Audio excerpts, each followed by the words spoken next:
Hi, welcome to Wellspring on the Air, where professional Christian counselors share biblical and practical insights. Why? Because hearts and minds matter. I'm Ivana Guzman, registered mental health counselor intern, and I am today's host on our show about stress management. With me is Monica Snyder, clinical director at Wellspring, and the person who's going to be telling us and giving us information on stress, what it is, and ways to manage it. How are you doing today? I'm feeling stressed. Feeling stressed? Okay, well, I think this is the perfect conversation to have then. And I actually have some interesting facts that I saw in your notes, and I was very shocked by some of them. So we know that stress is a huge issue for Americans. In fact, 83% of Americans report having workplace stress, according to the American Institute of Stress. And what surprised me really was that young adults ages 18 to 24 report the highest levels of stress. Yes. Now, I would have imagined older population, perhaps, married with kids, jobs, family dynamic, health issues would feel more stressed, but young adults. Yeah. Tell me a little bit about what you know. I was going to say, I think that transition period coming into college, out of college, trying to find your way in the world, trying to figure out who you are, finding hopefully your life mate, all these different things I feel like bring a lot of stress. In fact, I was just talking to somebody recently who talked about that transition out of college where you had all this group of friends around you and then everybody spreads out over the country, having to try to keep connection with them while also building new relationships. I think all of those different things can bring stress into our lives, as well as the fact that right now it is hard to find a good paying job that also provides for your needs, maybe housing, food, things like that. And so I think all of those things play a role in that young adult age range. That's very true. Yeah, I think we disregard some of those things and we think about big major stressors like family, work, health, but disregard maybe that social aspect. And we'll be talking about how stress can impact that social relationship a little later. But for now, right, we know that stress can cause a lot of negative physical symptoms, high blood pressure, heart disease, diabetes, things like that. And it can also affect performance and relationships in general. So today we're digging deeper into this topic of stress.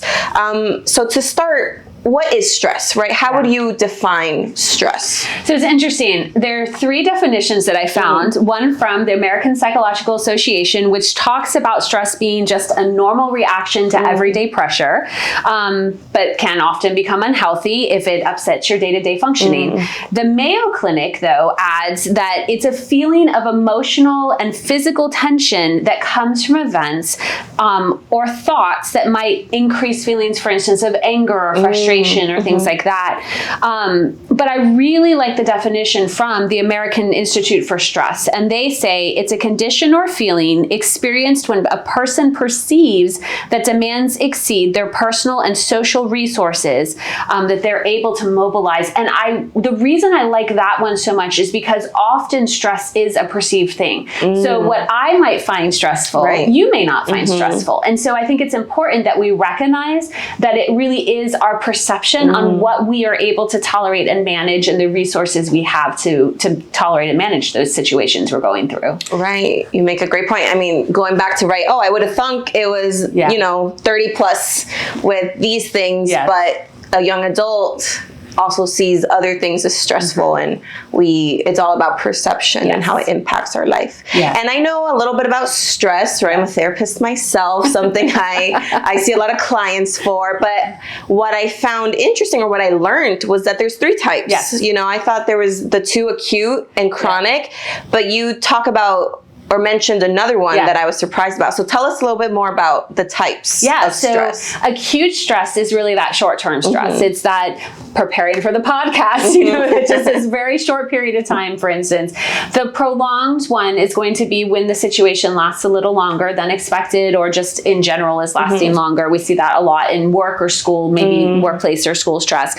But episodic acute stress it's frequent bouts of acute stress that are due to persistent life like chaos or crisis and things. And so they seem to ebb and flow over time, if that makes sense. Okay. Yeah. Okay. So we have our acute, short, but intense. Yes. Chronic, long-term. Yes. And episodic, acute, where I feel like it's almost like a roller coaster. Exactly. You That's have kind of what I was thinking too. High stress, then okay, things are good, but the situation persists, so it keeps coming back. Yeah. Awesome. You see, you can always learn something new every day, right?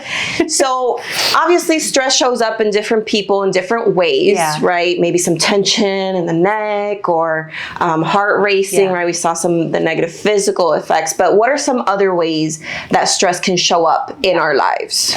So the first thing is that release of the stress hormone. So it's cortisol and adrenaline, and it will increase our heart rate. It heightens our awareness, things like that. Psychological symptoms could be like irritable mood, feeling, just that overall feeling stressed. We might feel more down, for instance, might be more defensive or argumentative, moody, all of those different things. And then the physiological ones are ones like you talked about. So we might feel, our breathing might feel a little off. Our heart rate is higher. We might feel flushed in our, our skin, for instance. Body temperature is higher. We might sleep more or sleep less or eat less, as the case may be. Digestive problems are a really big one. I often find clients come in for stress management, and they say, I've gone to my doctor, I've got headaches, or I've got a racing heart, or I've got digestive issues, and they can't explain it. And it usually ends up being stress. But I think it also shows up in our relationships. So once again, we might be more argumentative, less patient, more defensive, as well as our performance at work or school. So sometimes that might go down. We might be less focused, for instance, because it's hard for us to focus when we are stressed. Yeah.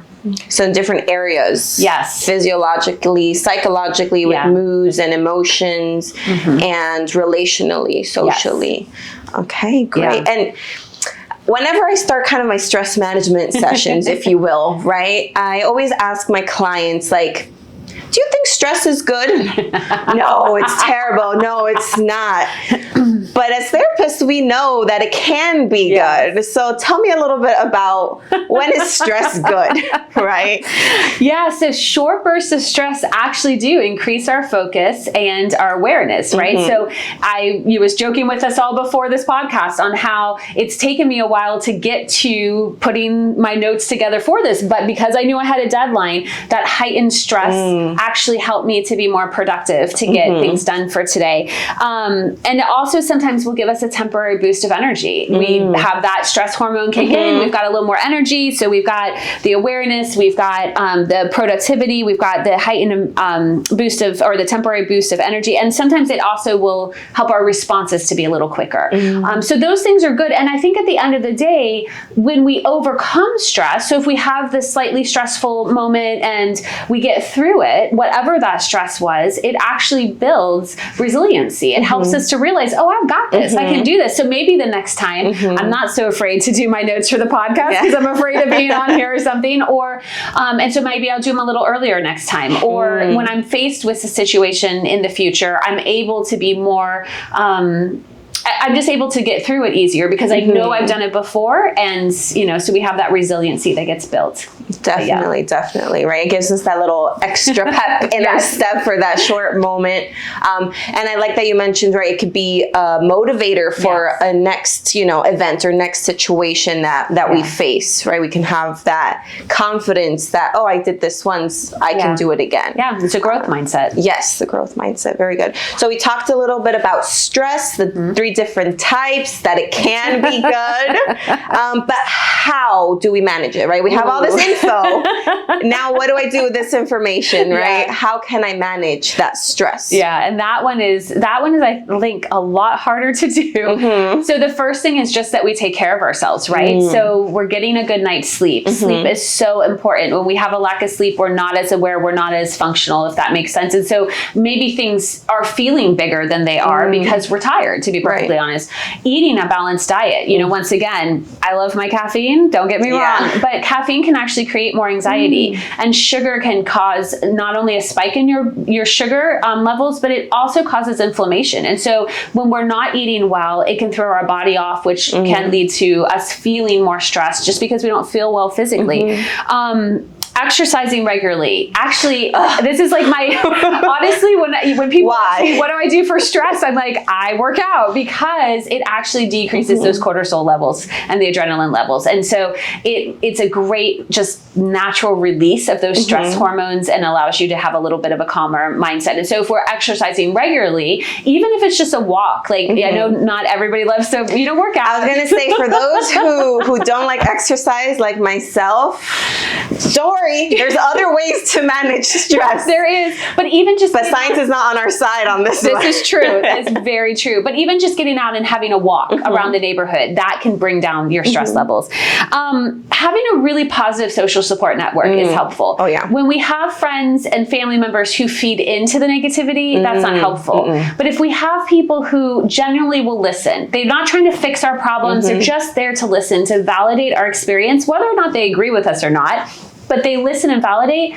sometimes we're able to even figure out the truth of the situation and bring that stress down. And sometimes just sitting with them, they can actually challenge some of those maybe negative thinking patterns, or if it's an irrational belief, and say, like, let's look at this a little differently. Or they might brainstorm with you and be able to come up with other ideas of how you can manage, what you could do differently, things like that. The other things that we can do is shift our mindset. So a lot of times we look at things as scary, or maybe even that they're a threat, for instance. But instead, if we look at them as challenges, things to overcome, okay? So once again, if I use the silly thing of being on the podcast, if I think of it as, oh my gosh, I'm so scared, what if I say the wrong thing? What if I make a fool of us, or something like that? And instead I look at it as a challenge. Hey, you know what? I don't do this a lot. This is a great time to practice, and to get better at develop new skills. Exactly. So that change of mindset can often help with our stress management as well. I think mindful habits are really good too. So journaling.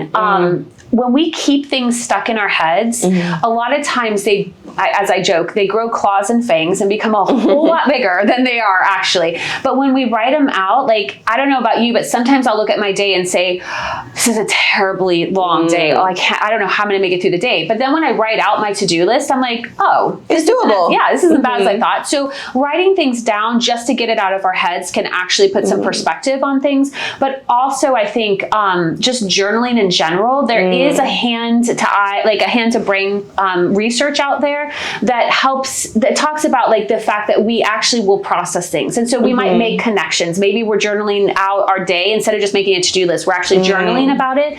And a lot of times we'll come up with connections or realizations about things that we need to change, or we need to shift or do differently, that can help us feel better. Similar to like talking to people, right? That using our words helps us express and release, not just stress, other emotions as well, but it can be very helpful. It really can be. That's exactly it. Deep breathing. So that's one of my go-tos. Good deep breath in, good deep breath out. See, for me, that doesn't help me as much as exercising. Exercise and journaling are not my thing. I will do those all day long. But I like a good deep breath. Yeah. And so, but two. That's actually really important to say, because not everything works for everybody. So deep breathing, to me, doesn't actually help. I know it helps lots of people though, but taking that slow breath in, holding it, taking a slow breath out, those things, bringing the oxygen to our brain actually does help us calm down. We joke that that's why they tell us to put the oxygen mask on during a crisis on an airline, because it provides oxygen and keeps you a little calmer, right? I don't know that that's actually true. I've just heard that rumor. But gratitude is another thing. And so keeping a list, for me, one of the things I do, because I'm not good at doing it daily, is I have like on my notes tab on my phone, just a gratitude list. And every time I think of something that I'm grateful for, I put it on that list. And then I can go back through and look at different things. But for other people, they like doing it daily. But just once again, looking at the things that are good in our life, the things we're grateful for, the things that are going well, when we're under stress, those can help us feel a little bit better about ourselves and about the situations that we're in. And then I think the last two is even just imagining our favorite places to be. So I love being in the mountains. It's one of my favorite things. Whoa, we have something in common. There we Me go. too. And so just calm place. Ooh, exactly. So I'll bring up as we call it, a calm place, but just that image of one of my favorite places up in Chattanooga, just being up on the mountain and just taking some deep breaths and thinking about that image can bring relief, for instance. And reading our Bible, reminding us of what God tells us that's true is so important. And so I think, it's just the throwing out of a smattering of different things, but I think all of those things do help us on a daily basis manage our stress. Definitely. And that's great because, like you said, not everyone responds to every, tool or skill. So I think it's important to have a good support system, right? I feel like they can keep you accountable, not just to give you advice or throw things and ideas out there, challenge your thoughts. But, when you're starting out to manage your stress, it can be difficult. It could even be a little stressful. Yes. But if you have someone to keep you accountable in making that gratitude list, right? Or reading your Bible or writing down prayers, whatever it might be, or taking deep breaths, exercising, they can do it alongside you and it won't feel so heavy. Yeah. And I think, going back to something you kind of mentioned, even just picking one thing to start with is going to be helpful because if we try to do it all, it's going to be overwhelming. But picking one thing and then developing habits, like you were just talking about exercising. Maybe exercising isn't something you're used to, but just start with one day a week and build up to it. See? I know, I'm teasing. I'll give it a try. So now we know that stress can be helpful, right? Give us that pep in our step, help us grow and challenge ourselves, develop new skills. We know also that it can have big negative impacts on our health, not just physically, but emotionally, socially, spiritually sometimes. So how does someone know when to seek counseling for stress management, right? Is there specific signs? Yeah, that's a really good question. And I think if it's interfering with your day-to-day life on a regular basis, you're feeling the stress, you're trying to manage the stress on a regular basis and it's just not going away. Those would be really good signs, but also listening to the people around you. If you've got family or friends who are talking about feeling stressed about things, talking about you feeling stressed and, I'm noticing your stress, listen to them. Like a lot of times we tend to get defensive. No, I've got this. What's wrong? But really, honestly, listening to the people around you that have those things. If you've gone to the doctor, and they've said, for instance, once again, we don't have an actual reason. You've got the headaches, your heart is racing, your digestion is off. Go seek counseling. Usually, once again, you'll find relief if you are able to process your stress appropriately. But if it's affecting our relationships or your work or school performance, those, once again, so anytime that I think you've tried things and it hasn't worked, or you have people telling you something might be not great, or once again, it's something that you recognize is a daily issue. It's affecting work. It's affecting your physical body. It's sleep, affecting eating, as you mentioned earlier. All of those times I think would be. And the truth is it's never negative to go. So even if you're like, well, I think I've got this, it's not a negative thing to go and talk to somebody for 2 or 3 sessions, get it out, process it. Having a non-biased person to be able to talk with you about that, I think is really helpful because they can provide a new point of view that maybe nobody thought about because they're so involved in the situation. The validation that they can give can be really helpful. I think one of the things is counseling can just be helpful. So if we talk about even 2 of the techniques we use, EMDR, sometimes our stress comes because we've had other experiences and we're feeling those other experiences when this experience actually isn't as stressful as it needs to be. So EMDR can actually help desensitize those past experiences, remind us what's true in the here and now. And DBT can give us really great skills on emotional regulation, interpersonal relationships, distress tolerance, all of these different things. And so once again, I don't know that there's a negative if there's any levels of stress in your life to seeking help for at least a little bit. So definitely. And I think that's a good point too, that I think a lot of people think, oh, if I go, I'm never getting out of therapy, right? Yes. It doesn't have to be like that. It can just be for a season to prepare you, to educate you, right? To even just give you the skills that you can then start to practice and take the time to notice any changes. And again, all of this is science-based, so it's not like we're making things up.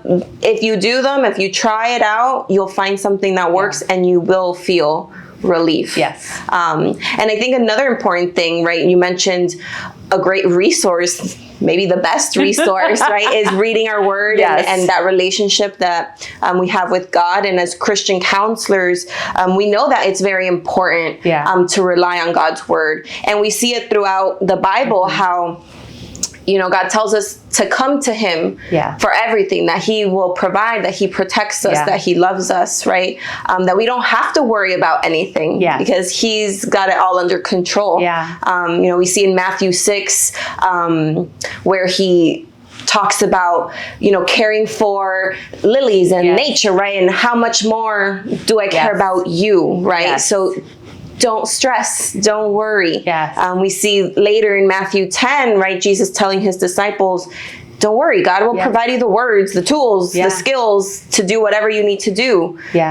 Relax, right? He's got it under control. And one of my favorite verses, Philippians 4:6, don't be anxious. But I think you can say, don't be stressed also about anything, but in prayer, supplication, with thanksgiving, give it all to God. And I would say, like, my favorite part of that verse is verse 7, where it says, then the peace of God will come, and like, you will have that. So you will have that. Are there any verses that you like or that stand out? You've talked about so many good ones, and I think, the Psalms spend so much time talking about just resting in God, relying on him, not worrying, he's going to provide. And I think we see Jesus talk about it over and over and over again. And yes, while he uses the word worry, I think we are often stressed because we worry. And so, like he talks with Martha, for instance, when he's talking with Mary, and Martha's like, Mary's not helping. And he's like, you're worried about things that are not important. Like sitting at my feet is the most, and so he tells the disciples not to worry about having to defend themselves, for instance. And so, I think the Bible is so clear. Like, I wish I had thought to look at how many times we're told not to worry, not to stress, not to be anxious, because at the end of the day, I feel like that's the common theme, because as humans, that's one of our go-tos. Definitely. To comment on that, I had a client tell me once, kind of working on stress management, and a lot of it was coming from fear. And in the Bible, it says 365 times, do not fear. Wow. One time for every day. That's amazing. And there's, I think, even books on it. So, we'll look that up, maybe add some links. And that really helped her. Every day she kind of went back, oh, there's a verse for today on this. That. And, a couple of people have mentioned that to me. So it's interesting how, it's beautiful how God already knew, right, what we'd be stressing over. Absolutely. And he provided us with the solution. Yeah, absolutely. So I agree. A lot of good things. It is a lot of good things. A lot of good things. And I'm feeling less stressed now that. Yay! See, management tips in practice, talking it out, talking about someone. Good. Well, as we conclude, what did we learn today? Right, stress in short bursts can be helpful and positive, but if it goes on for too long, right, becomes chronic and can be damaging to our mental health, our physical health, our spiritual health.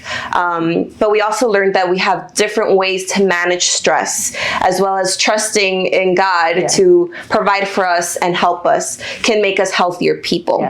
So if anybody listening, if you're struggling with stress or are in a chronically stressful situation, we hope that you reach out to Wellspring and seek counseling so that we can help you on your journey to wellness. Well, Monica, thank you for joining us today. Thank you, listeners, for joining us. If it is is your first time joining us, you can sign up for a newsletter. The link will be down below to stay updated on any programs, resources, education that we might be doing. When the next podcast is coming out, you can listen to our podcast, Wellspring on the Air, on any of the platforms you like. We're also on YouTube, or you can visit us at our website, wellspringmiami.org, to find out more information and stay connected. Thank you for joining us again. I'm Ivana Guzman with Wellspring on the Air, because hearts and minds matter. Hey there, thank you so much for tuning in to Wellspring on the Air. We hope that you got something valuable out of today's episode. One of our goals at Wellspring is to make mental health resources and content accessible to everyone. We bring mental health experts and voices from our own staff and community to share insights and experiences. We want to keep these conversations going and reach as many people as possible, whether they're into therapy or not, and we cannot do it alone. If you believe in what we're doing and want to see more content like this, please consider supporting us. A donation to our education fund helps us create more episodes, more content, more resources to reach more people. Thank you for your support. Check out the link in our description box to donate, and remember to subscribe to our channel.